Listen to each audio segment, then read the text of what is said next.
Praise lord. మన ప్రభు అయిన యేసుక్రీస్తు వారి నామమున అందరికీ వందనము తెలియజేస్తున్నాను.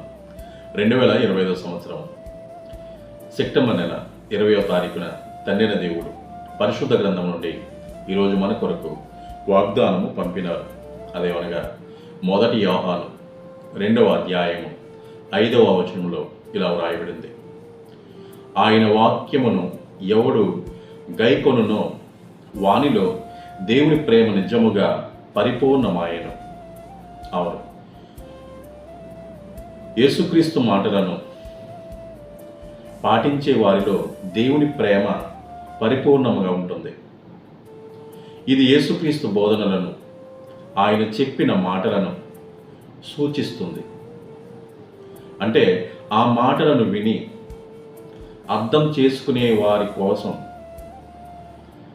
జీవించే వారి కోసం, దేవుని ప్రేమ నిజముగా యేసుక్రీస్తు బోధనలను అనుసరించే వారి కోసం ఆ వ్యక్తిలో దేవుని ప్రేమ పూర్తిగా వ్యక్తమవుతుంది.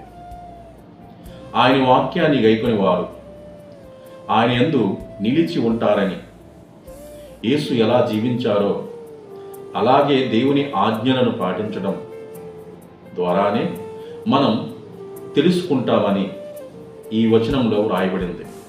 ఇంతటితో ఈ పరిశుద్ధమైన వాక్యము తండ్రైన దేవుడు దీవించునుగాక. ఆమె ప్రార్థన. భూమిని ఆకాశమును సృజించిన సర్వశక్తి గల తండ్రైన దేవ మీకే వందనములు. గడిచిన దినం నుండి మరొక నూతన దినమును మాకు ఇచ్చినందుకు మీకు స్తోత్రములు.